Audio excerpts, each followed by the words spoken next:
Welcome back to my next playthrough series. Yes, indeed, it is the dinosaur game from the Jurassic period, I believe is when it came out, called HeroQuest. A true classic, and if you were a board gamer and you didn't get to play this way back when in the, I think first edition came out in like 1989, and then I think it was re-released again in 90 or 91. It is just a fun dungeon crawl game with 3D terrain, and was really quite something, and is still quite something to this day as far as board gaming goes.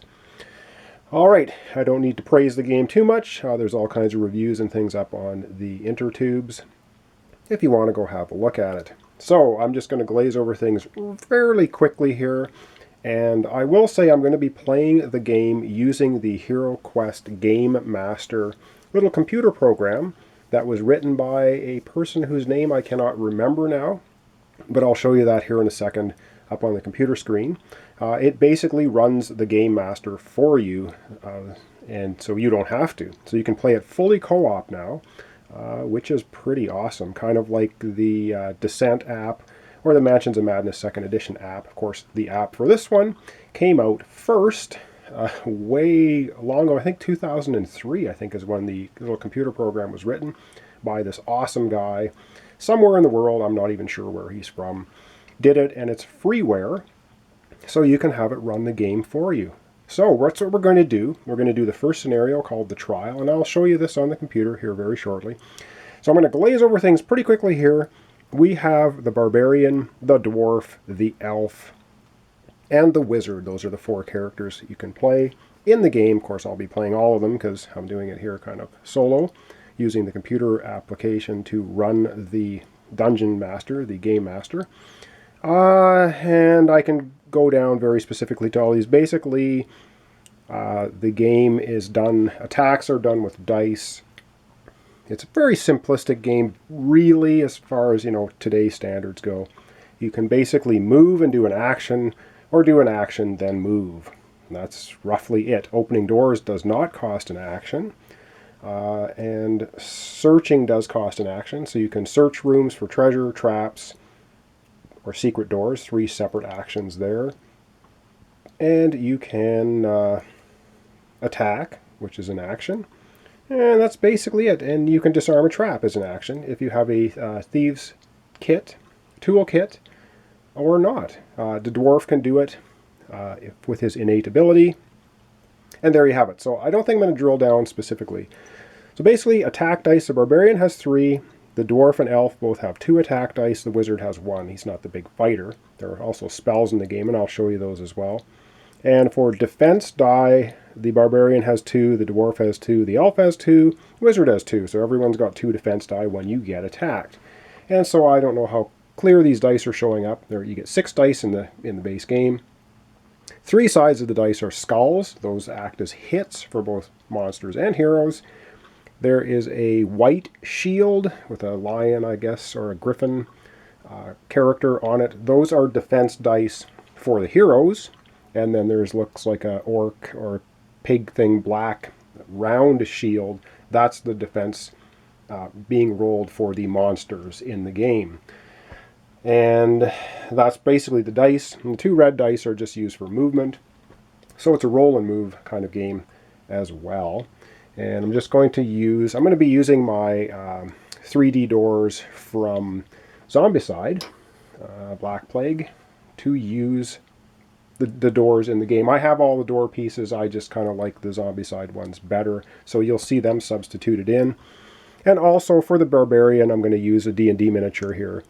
For the Barbarian, I think they're going to show up a little bit better than just the red ones that come with HeroQuest. And I have the Dwarf here, and again, I don't know how well these are zooming in. I'm using this for the Elf, and for the Wizard, another D&D mini, I'm going to use this guy. So you'll see them on the board in place of course, the traditional HeroQuest. That's the Elf from HeroQuest. All right. Spells. The Elf is going to start with the Earth spells, and there's 3 Earth, 3 Water, 3 Fire, 3 Air.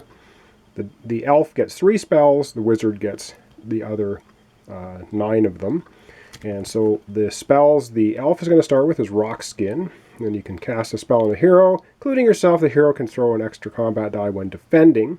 Spell is broken when the hero suffers a point of body damage, so it's a timed one. We have Heal Body, which can be cast on yourself or someone else in line of sight, healing 4 body points. If you get damaged enough, Pass Through Rock. You can basically go right through rock walls if you cast it on yourself or someone else. So those are the 3 earth spells, and you can only cast the spell once in the game, and that's it. The wizard now has a whole pile of spells. He has the 3 air spells, the 3 water spells, the 3 fire spells, and I'll glaze over these quickly. You can pause and read them if you want. Fire of Wrath, doing damage to monsters.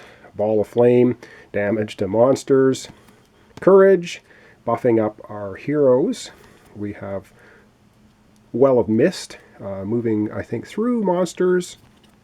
Water of Healing is another healing spell, up to 4 body points. Sleep, you can put a monster to sleep, and they can't do anything on their turn. And we have Tempest. These are the air ones. Create a Whirlwind. Swift Wind is for extra movement. And the Genie is pretty awesome. He can show up and lay the beat down on a monster for you, or do a couple of other things. And again, I'm not going to go too much over everything. And so those are the 9 spells that the wizard has. And for hit points, of course, the wizard only has 4. The elf has 6. Dwarf has 7. Barbarian has 8. And I'm going to be using little 6-sided white die to track their hit points. Okay, I think I've talked quite enough. You'll see how the game plays as I play it. Again, we're going to be doing the first scenario. And so let's go over to the computer screen now. And I'm going to show you this program. And so we'll be cutting back and forth between the actual board and the computer screen as I play through this game. So I hope I don't go insane trying to film all this and get it up on YouTube. It could become a little cumbersome to keep bouncing back and forth, computer screen, the board, the back and forth. But you'll see how cool it is that you can play this game now, basically solitaire or with your friends, completely co-op, by using this little computer program, which is really awesome. And so let's go ahead and take a look at that right now. And so we're basically going to get the game then set up. And I think we're going to probably go through a little turn or two here to see how things work. All right, so I have the program open here. I apologize if it's not super clear and stuff, but this is kind of the limitations. I know there's screen capture programs and all that, but I have not fooled around doing that. I'm probably not going to be going to this computer screen a whole lot for the playthrough. But anyway, we're going to be doing HeroQuest basic quest number 1 called The Trial. It says, "You've learned well, my friends. Now has come the time of your first trial. You must enter the catacombs, which contain Falmarg's tomb. You must seek out and destroy Virag, a foul gargoyle who hides in the catacombs. This quest is not easy, and you must work together in order to survive. This is your first step on the road to becoming true heroes. Tread carefully, my friends." And the wandering monster for this scenario is the orc. And so here we have, so this is the HeroQuest Game Master program, and I will just show you here. I'm not sure how that shows up, but it's about HeroQuest Game Master. It's version 2.6.0. It's readily available right now up on the intertubes if you do a search on it. And it says the HQ Game Master is freeware. Author Keld Hjortskov. I'm sorry, I'm butchering the name. Gives the website here. But again, if you just do a Google search on HeroQuest Game Master, you will find it. So this is it, basically. All right, let us begin. And how you begin is there's a little red arrow up here. So you just go boom, you hit that. And how's that going to show up? Not too bad. So basically, this is the board. And you'll see this set up here in a minute as I go back to the actual playing board. And I put in order. You can change the order of the characters' actions. Of course, they go sort of clockwise around the table. So I'm doing Barbarian, I think Barbarian, Dwarf, Elf, and then Wizard. And so we're going to go back. We're going to set the table up. And up at the top here, you have things you can search for traps. You can search for secret doors and search for treasure. And I will use they have a built-in treasure deck here in the computer program, so you don't have to draw cards. It will draw the cards for you. And it's kind of like Tabletop Simulator. It will do all of the Game Master stuff for you, though, whereas Tabletop Simulator, of course, does not. You have to do everything. So this is kind of a hybrid, but it's a really cool little program. So let's get the table set up. We're going to start off with our Barbarian. So we have a door here. I'm not sure how easily that shows up. And just to show you here, you can do things like if you right-click on the door, you can options are add monster, add player, add a wandering monster, move the active player here, reveal this location. So it performs functions for you. And so let's go to the actual board and let's get set up and get ready to play. All right, so I've set the board up as per the instructions on the little computer program, and it is the first scenario in the US edition of the book. I think the UK edition of HeroQuest had a slightly different opening scenario called the Maze or something. This one's called the Trial. So here's our Barbarian, and so it's a move and roll and move, and we have something, of course, roll and move. We're going to be rolling 2 red die to see how much movement we have, and the Barbarian has 11 movement. And so how I think I'm going to deal with this, because the computer program reveals everything for you, I think we're just going to pop back to the computer screen and we're going to move our Barbarian and see what gets revealed where. So we're going to do that. I think that's how we're going to do this episode, and I might skip those steps in future episodes. It depends how much of a pain it is or how clear the computer screen shows up for doing this playthrough. But so we're going to go ahead and we're going to do that. And so let's go back to the computer. We have 11 movement. And I will say in this opening scenario, there are no traps and there are no secret doors. So searching for traps and secret doors is a non-option. And I think in the instructions, it even tells you that the Zargon player informs you that there are no traps or secret doors. So we're not going to waste any time searching for those, although we can search for treasure. And you can search for treasure in each room only once per player. And so trying to keep track of all that is not always the simplest, because you can't remember, did I search in this room or did you search in the room, and who can search in the room, but not really a big issue. Let's go back to the computer. We're going to have our Barbarian take his 11 movement, and you don't have to move your full movement if you don't want to. So let's go ahead, let's fire the program back up, and let's have our Barbarian go. All right, so here we have our Barbarian. And because there are no traps and there are no secret doors, we're just going to count the squares here, and we're going to have him move. And as you move him out, you'll see how this program is pretty slick. And you can only move orthogonally, you cannot move diagonally. So our Barbarian, I'm not going to move him each step, so this would be 1, and then 2, and then 3. Because there are no traps, it does not matter if we actually put him on every single square. In later scenarios, it is important, because if you trigger a trap, it is on a specific square for this program. All right, so the Barbarian's gone 1, 2, 3. Now, opening a door is not an action, so we're just going to do something here. We're going to right-click on the door. Whoops, and yeah, you have to right-click on the door, and we're going to reveal this location. So he's opening the door and looking out, and you can see it exposes this whole area.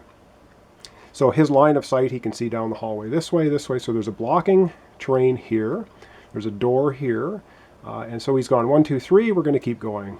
So 4. Let's go this way. 5, 6, 7. Remember, he has 11 movement. 7, and where is he going to go? I think he can go back. 7, 8, 9, 10, 11. So let's go and put him right up here. And that's going to be the end of his turn. Now, he can search for secret doors and traps, but there aren't any. And you can only search for treasure when you're inside of a room. So he's not in a room, so he can't search for treasure. So basically, his turn is over. Up on the top of the screen is a little sort of next arrow, which you can't quite see here on the video. You basically click that, and you'll see now that our... I guess I had the elf going second. I thought I had the dwarf. It's going to be Barbarian, elf, dwarf, and then wizard. So up next will be our elf. So we're just going to continue going here while I have to go roll some dice. So we're going to set the board back up like this, and then I think we're not going to come back to the computer screen. I'm going to do it sort of off camera, and we're going to be moving and revealing things. So this is basically the Barbarian's first move. Up next will be our elf here, and I'm going to do that on off camera because this is not really necessary. So we're going to have to set it up like this. So we revealed we've got 2 doors, a blocked passage, another door, another blocked passage. So that's what we've seen so far with the Barbarian. Okay, so this is now set up the way as we were exposed from the computer program. So we have revealed a door here, and this goes all the way to this blocking terrain, which you can just barely see at the edge here. So that's basically a wall along here. And our Barbarian has made it this far, and there's another door right here. And way up at the top, there is another piece of blocking terrain. So there's a wall here. And so this is how the board itself gets partitioned off in the different scenarios. That's pretty cool. So again, I'm going to be kind of doing off-screen, back and forth, but I'm not going to keep going to the computer screen because it's kind of difficult to do that. But trust me, it's running in the background as we go ahead. So up next, we have our elf, and our elf is going to go. And what's the elf going to do? Well, the elf's going to roll for movement, and the elf gets 4. Oh, and I should say this door was opened by the Barbarian as he left, and that's how he could see up and down the hallways.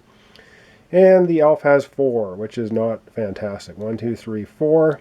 He's just going to basically move through the door into the hallway. Not a whole lot more he could do. He could have searched in the room, then moved out. Nah, we're not going to bother with him doing that. But we could have.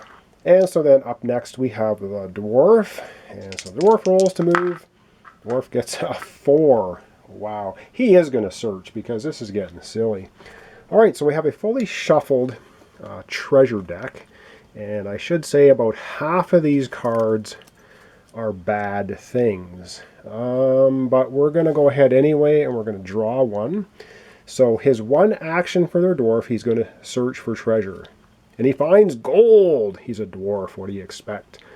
You find a loose stone and tear it from the wall. Behind you discover a small leather pouch wrapped in an old rag.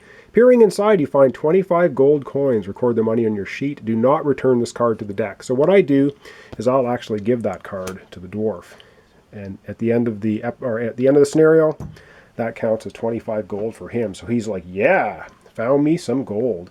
But he can only move 4 spaces. Now you can move through friendly characters. You can end your turn in a friendly character space. So he'll just go 1, 2, 3.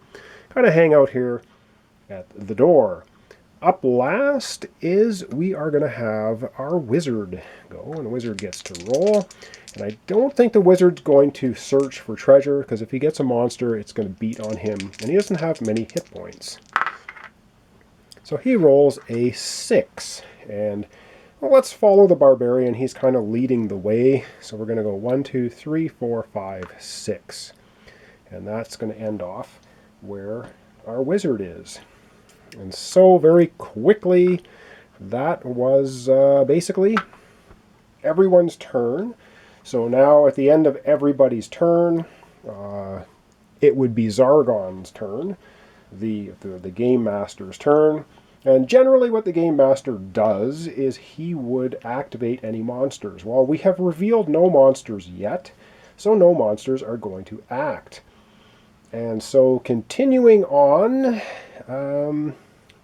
it's going to readjust the camera, and we're going to start once again with the Barbarian, and we're going to do maybe one more turn of each here, and that'll be the end of our first episode of the trial, HeroQuest.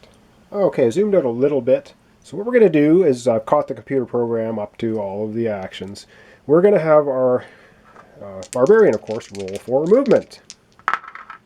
And he gets 8, which is most excellent. Now, we're going to have him go 1, 2, 3, 4, 5, 6, 7, and open the door. Or are we going to do it that way? No, we're not. We're going to go 1, 2, 3, and we're going to open this door. And then opening a door, of course, is a free action, so yeah, we'll do it that way. So Barbarian does 3 movement, opens the door. He has a total of 8 movement. So we will go to the computer program now, and we're going to see what's revealed in this room a la the program. All right, so as per our board game there, we're going to move our Barbarian 3 spaces here. And we're going to open this door. So we're going to reveal this location. Oh, great. And so the program is pretty cool. So we basically have a torture rack. We have a goblin, and it'll show you that here with stats. And we have an orc. And so the barbarian has moved 3. He can move more spaces. So he's going to move, what's he going to do? He's going to move right here. That's 4.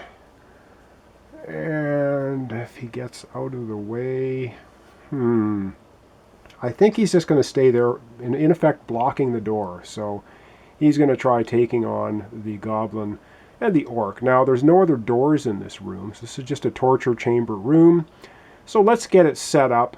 He will then do 1 attack against the goblin. So, and again, the computer program itself will roll the dice. So if we right click on the goblin, we can attack the monster, and then the computer program will roll the dice for defense. So let's go back to the table, get things set up, and then we're going to have our barbarian lay the smackdown on the goblin. All right, so in this room, as the barbarian opens the door, we find the torture rack. We have a lovely orc who is standing here, and we have a pesky little goblin who is here. Now, why don't we have, and of course the barbarian took 1 more step into the room in front of the goblin who he is just about to lay the hurt on. But let's take a look at the stat cards. So we do have the goblin. He has a movement speed of 10. That's always 10. He has 2 attack dice, 1 die to defend with, 1 body point, and mind points we're not going to worry about because it has to do with later scenarios and spells. The orc's a little bit of a tougher customer. He has 3 attack dice, 2 defense dice, 1 body point, and he can move 8. He's a little slower, a little tougher, and again we ignore the mind points. So that's what we have in the room. And so how the program works, which is pretty cool, is it will roll the defense die, it will roll the movements and the attacks for the monsters.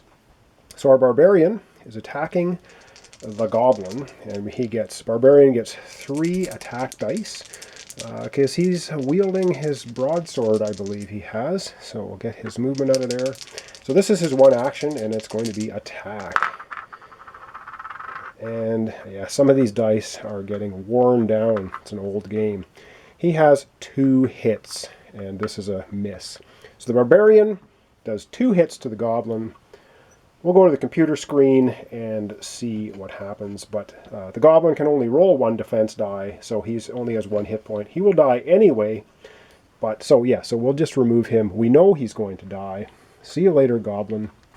But we're going to go to the computer program. I'll show you how that works. It's pretty cool. All right, so here we are back at the computer program. Now, we knew the barbarian rolled 2 hits against the goblin, and so we're just going to do what's called attack monster, and you'll see in the lower left the goblin's defense die will be rolled, and it grunts. The goblin defends with 1 combat die. It rolls a skull. That is no defense. Remember, they need the black symbol, black shield, black round shield to defend. And then it says 0 black shields rolled. Select body points lost. Well, we got rid of 2 body points, so we're just going to click here on the 1 because it's all the body points he has. Yes, and a cute little sound effect. The goblin is no more. And that's going to end the barbarian's turn, so of course we will click to the next player, which is then going to be our wizard, or our elf, then the dwarf, and then the wizard. So we're going to go back to the table. We're going to do all of the other characters' actions, and then we're going to come back to the computer program. And once all of our players do their actions, then the computer will animate the orc, and the orc will take his turn. All right, so hearing the yells from the barbarian and the dying goblin, it is now the elf's turn. He is here, and he is going to move out. So he rolls 9, so that's a pretty good movement speed. He's going to go 1, 2, 3, 4, 5, 6, 7, 8, 9. So he can't quite make it here to the door. So there's really not a whole lot he can do. So up next, we're going to have the dwarf go. The dwarf rolls a 5. It's going to go 1, 2, 3, 4, 5 to here. And again, no action to perform. And the wizard now is also going to move, and he gets to roll, or he moves 8. So he goes 1, 2, 3, 4, 5, 6, 7. He can get right here in the door. Now, figures block line of sight, so he can't even shoot a spell at the orc because the barbarian blocks line of sight. Now, I don't think there's any spells he really wants to waste right now anyway. I don't think so. So he's not going to perform the actions either. And now it is Zargon's turn, or the Game Master's turn. So we're going to turn it back over to the computer. It's going to animate the orc. The orc's probably going to attack the barbarian. And then we'll come back and see what happens. All right, so everyone's in position. And now I've left it as the wizard's turn, because when I click the next now, the computer program will take over for Zargon. And here we go. So as you see, the orc moved up 1 space to the north here, attacked the barbarian, rolling 2 skulls and a white shield. So he hits 2 skulls hit. Wow. So now we have to defend against this. And we're going to go back to the table. The barbarian has 2 defense dice, but has a potential of taking 2 wounds here. So let's, well, we'll just say okay, because then it will be the barbarian's turn. Alright, he gets hit for 2. Let's see if he defends, and that's going to end off this episode. Alright, so as we saw, the orc moved up here, 1 space to the north, and attacked our barbarian. Hit him twice, which was not a very nice thing to do, but orcs will be orcs. The barbarian now has 2 defense dice, and we're looking for those griffin shields, and let's see if the barbarian can dodge the blows. He dodges 1, and he rolls a skull. So he's gonna avoid 1 damage. So the barbarian's going to take his first damage. So he's going from 8 hit points. He now has 7. So that's not too bad. And I'm going to leave the episode off there. I think it's gone on quite long enough. You get a pretty good idea of how the computer program works, coupled with the board game. Very cool. It's such a neat idea to be able to play this great game, solitaire or fully cooperative. So that's fantastic. Kudos to the programmer for this. And that's going to end the episode. So this was HeroQuest. I will be doing a complete playthrough of the first scenario here called The Trial, interspersed with the computer screen and the board game here, letting the computer do what it needs to do. And the other cool thing about the program is you can save it at any point, and away you go. So thanks so much for watching. Thanks for subscribing to my channel if you do. Thanks for liking my videos, a thumbs up as well. If you do that, I really appreciate it. And we're going to continue on here right through to the end. We're trying to hunt down this foul gargoyle and take him out. So this is the first scenario of HeroQuest, the Games Workshop / Milton Bradley game from ages ago. Still a lot of fun. If you can get yourself a copy, it's fantastic. All right, thanks for watching, and we'll see you next time.